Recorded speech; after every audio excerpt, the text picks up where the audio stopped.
Hello dear student, आज हम आप सभी को अध्याय 3 में विलोपन विधि, कल हमने प्रतिस्थापन विधि बता दिया था। आज हम आपको विलोपन विधि बताने जा रहे हैं। जैसा कि देखते हैं विलोपन विधि, इसमें पहले से हम देखते हैं किसी एक चर राशि का इसमें दो चर राशि रहेंगे। किसी इसमें से एक चर राशि का हम विलोप करेंगे, यानी उसको हटा देंगे। उसी अनुसार हमें दूसरी चर का मान मिलेगा। जैसा कि आपके पास एक क्वेश्चन है विलोपन विधि से, x प्लस वाई = 50 एंड दूसरा इक्वेशन है 2x plus y 2x plus y = 20। Equation number 1, equation number 2। अब देखते हैं विलोपन विधि में होता क्या है। जैसे कि अगर हम देखते हैं जैसे यहाँ पर लिखा गया है x plus y = 15 and 2x plus y = 23। अब इसमें विलोप हम कब करेंगे? जब अगर किसी भी जिस चर का हम विलोप करेंगे उसका गुणांक हमेशा समान होना चाहिए। जैसे यहाँ पर x का गुणांक 1 है, यहाँ पर 2 है, इसका विलोपन आसान तरीके से नहीं किया जा सकता। इसलिए अब देखते हैं अगला y के 1 है, y का गुणांक कितना है? 1 है, और इसका 1, यानी ये दो गुणांक आपस में क्या हो गए? बराबर हो गए हैं। अब इसे देखते हैं, हल करते हैं। क्या होगा? विलोपन में हमेशा चिन्ह बदल देते हैं। प्लस रहता है तो माइनस, माइनस रहता है तो प्लस। यहाँ प्लस है तो माइनस, प्लस है तो माइनस, प्लस है तो माइनस। ये प्लस माइनस कैंसिल हो गया, 0 हो गया। ये -2x में से x ऐड करेंगे तो क्या होगा? -x हो जाएगा। इसमें से 23 में से 15 घटाएंगे तो कितना आ जाएगा? माइनस से माइनस कैंसिल हो जाएगा, तो x कितना आ गया? ये जो x = 8 आया है, इसे हम किसी भी समीकरण में रख सकते हैं। जैसा कि अगर हम मान लेते हैं समीकरण 2 में रखते हैं x = 8, समीकरण 2 में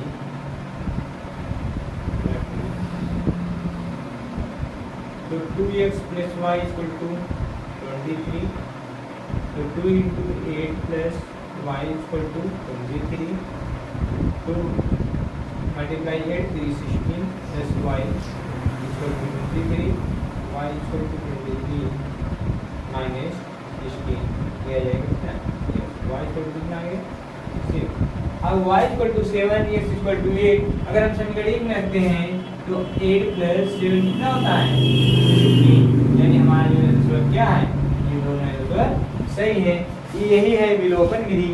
और विलोपन विधि दो चर वाले समीकरण युग्म में से सबसे सरल विधि, समीकरण को हल करने के लिए विलोपन विधि होती है।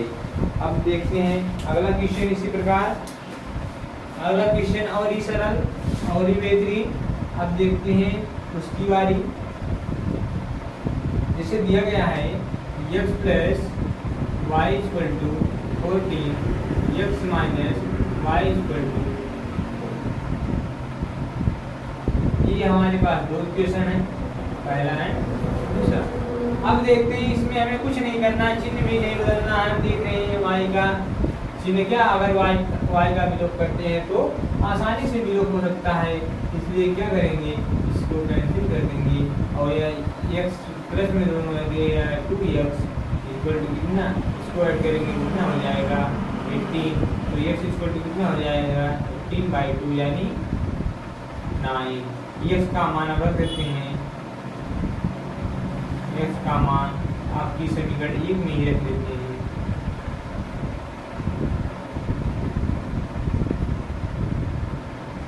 x प्लस वाई = 14, तो 9 प्लस वाई = 14, y = 14 माइनस 9, ये वैल्यू आ गई कितनी? x = 9, y = 5। यानी अब एक बात और, हम प्रतिस्थापन विधि में जिस समीकरण से मान निकालते हैं उसमें नहीं रख सकते और इसमें विलोपन में किसी भी समीकरण में मान रखने के लिए हम संतुष्ट हैं, यानी हमें उसकी जरूरत नहीं पड़ती है कि हम किस समीकरण में कौन सा मान रखें। अब अगला क्वेश्चन नेक्स्ट इसके बाद देखते हैं।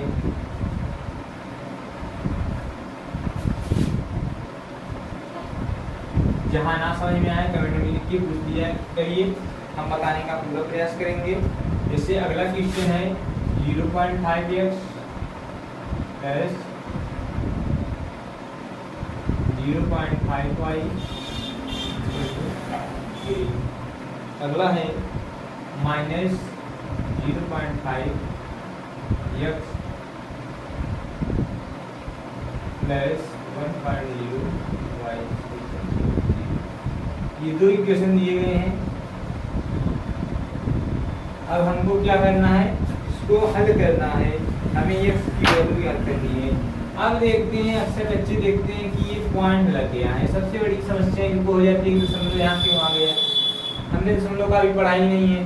तो देखते हैं दशमलव अगर एक, ये तो सिंपल सवाल है, सिंपल है इसलिए इसको ऐसे लगा देते हैं कि दूसरा, इसको दूसरी विधि से बता देते हैं।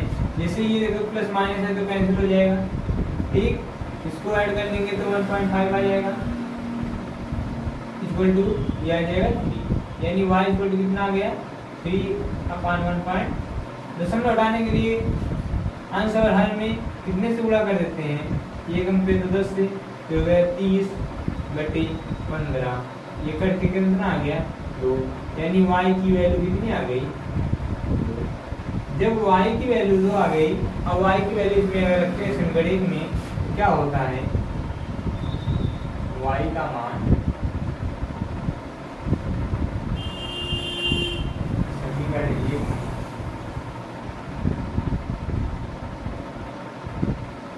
रखने पर, अब देखते हैं 0.5x plus 0.5y equal to 3, ये गिवन दिया गया।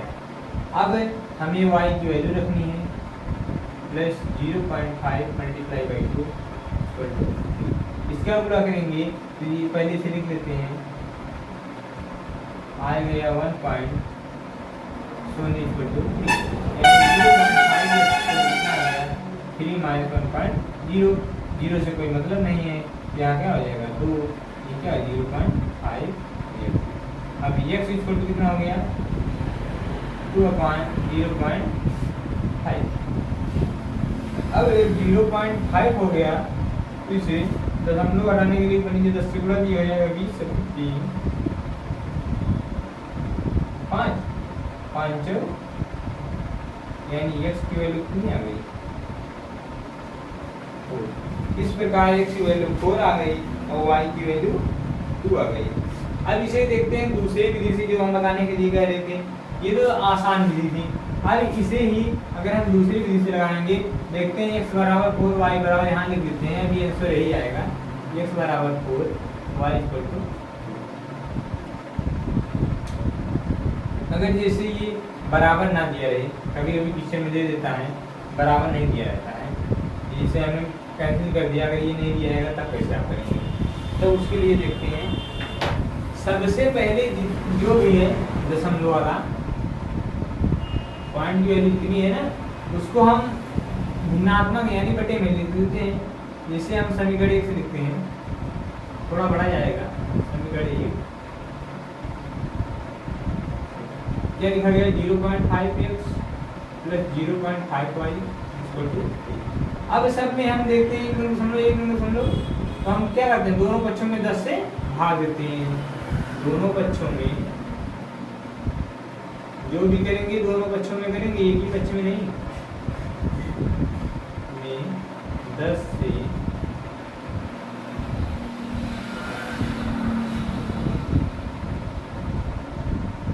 गुणा तथा भाग करने। अब जैसे अगर इसमें हम 0.5 इंटू ये बटे 10 से भाग 10 से गुणा, ये कैंसिल करेंगे फिर यही आ जाएगा, यानी कोई परिवर्तन नहीं होगा। तो इसको हम लिख देते हैं 10/10 plus 0.5y multiply by 10/10 equal to 3 × 10 by यहाँ तो सबको समझ में आया। अब इसको गुणा करेंगे तो ये 5x आ जाएगा बटे 10 प्लस कितना आ जाएगा 5y बटे 10 इक्वल टू 30 बटे। अब अगर इसको ऐड करते हैं क्या होगा 5x प्लस 5y, क्योंकि हर जो है समान है तो ये अंश आपस में जुड़ जाते हैं इक्वल टू 30/10 हो गया। अब 10 से 10 कैंसिल हो गया, कितना बचा यहाँ से देखिए 5 दोनों में कॉमन है तो हम 5 कॉमन करेंगे x प्लस y आ जाएगा इक्वल टू 30। ये यहाँ से बाहर जाएगा तो 6y यानी x plus y equal to 6। अब देखते हैं एक समीकरण ये बन गया तीसरा। अब जब समीकरण तीसरा बन गया, तीसरी के बाद चौथा देखते हैं। तो समीकरण 1 से था, अब समीकरण 2 से उसी वैल्यू मिलेगी, अब उसे भी देख लेते हैं।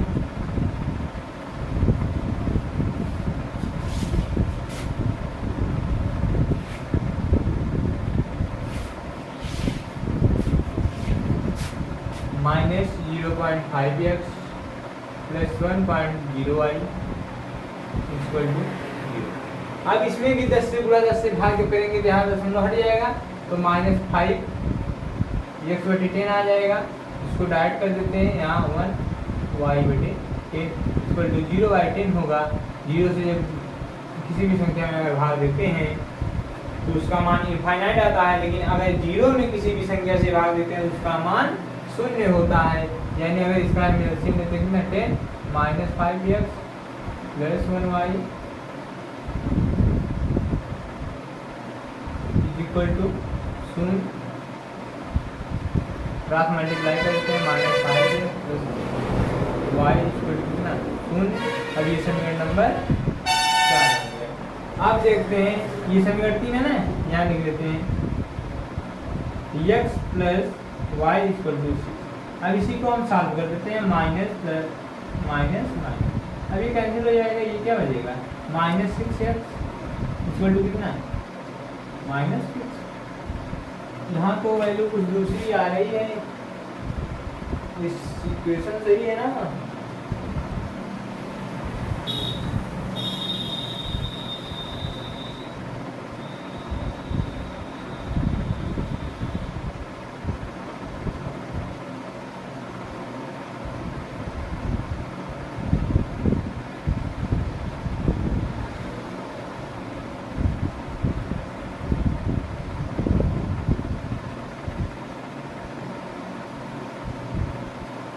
ये देखिए यहाँ गलती में किया, यहाँ जब 10 से गुणा करेंगे ये 10 हो जाएगा।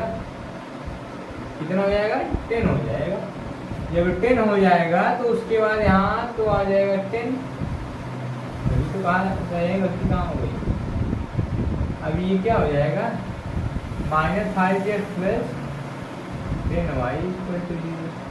अगला क्या है x प्लस y 6। अब देखते हैं गेम यहाँ बैठा है, यानी खेल अब पूरा उलट चुका है। अब जब गेम पूरा उलट चुका है तो इसे देखते हैं अब क्या होगा।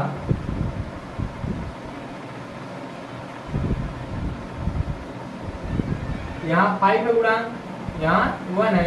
अगर ऊपर हम 1 से गुणा कर दें और नीचे कितने से गुणा कर दें माइनस 5 से गुणा कर दें। जितना गुणा करेगा उसी से गुणा करना है। क्या हो जाएगा ये, अगर 5 से चलो करते हैं 5, तो पहले वाला तो वही आएगा minus 5x plus 10y equal to 1 से मल्टीप्लाई करने पर कोई दिक्कत नहीं। क्या आ जाएगा 5x plus 5y equal to 30।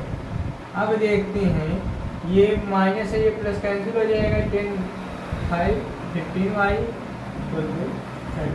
तो ये आ गया y इक्वल टू 2। देखते हैं पहले भी y इक्वल टू 2 मिल गया था। अब y का मान किसी भी समीकरण में रख देते हैं, किसमें रखते हैं इसमें रखते हैं। नया समीकरण बनाएंगे x plus y equal to 6 x plus 2 equal to 6 x equal to 6 minus 2 x equal to 4, जो कि हमारा पहले भी आ गया था। हम जानते हैं यह विधि आपको थोड़ा कठिन लगी होगी, लेकिन मैथ है ये, इसका नाम ही गणित है। जितनी इसकी गणना करेंगे उतना इसके लिए कम है। अब इसके बाद अगला क्वेश्चन बहुत ही शानदार है, बहुत ही लाजवाब है। देखते हैं उस क्वेश्चन को कैसे उसका वेरीफाई करते हैं हम लोग, यानी सत्यापित करते हैं।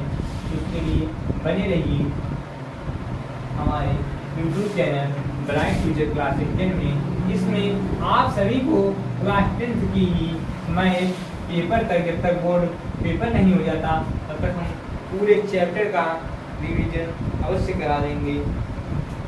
अगर आप हमारे साथ बने रहिएगा तब, नहीं तो आप छूट भी सकते हैं। ये क्वेश्चन दिया गया है 3x + 2y = 29। अगला है 3x + 3y = 30। Question number first, question number second. अब ये भी देखिए आसान है, यहाँ पर दोनों कॉमन है यानी बराबर है, गुणांक भी बराबर है तो माइनस कर देते हैं, कोई दिक्कत नहीं। ये कैंसिल, ये -y हो जाएगा, इसमें से घटाएंगे तो 16 में 7 आएगा, ये माइनस में आ जाएगा, माइनस से माइनस कैंसिल यानी y = 7 आ गया। अब y की वैल्यू क्या रखते हैं, y का मान निकालिए रखने पर, तो 3x + 2y = 29। अब 3x + 2y = 29 दिया गया है। यहाँ पर x की वैल्यू कितनी है, 7 है, यानी 3 × x + 2 × 7 = 29। अब 3x + 7 × 2 14 आ जाएगा, = 29। ये माइनस हो जाएगा तो आ जाएगा 15। 3x = कितना, 15, 3x = 5, यानी x की वैल्यू कितनी आ गई, 5, और y की वैल्यू 7 आ गया। आप उत्तर की जांच कर सकते हैं। अब हम आपसे मिलते हैं नेक्स्ट वीडियो में, जिसमें हम आपको वृत्त गुणनखंड विधि बताएंगे। ये तो अभी विलोपन प्रतिस्थापन यहाँ से समाप्त हो गया। लास्ट टॉपिक है वज्र गुणनखंड विधि, जो कि हम कल इसी समय वज्र गुणनखंड विधि बता देंगे। ये भी विधि बहुत ही सरल और आसान होती है, बस इसमें एक फार्मूला होता है, उसी फार्मूले को आपको अपने दिमाग में याद रखना होगा, यानी माइंड फ्रेश करके जब मैथ आप पढ़ेंगे तभी आपका कुछ हो पाएगा। ये मैथ जितना आप प्रैक्टिस करेंगे उतना ही बढ़िया से आएगा, नहीं तो आपकी मैथ कमजोर हो सकती है।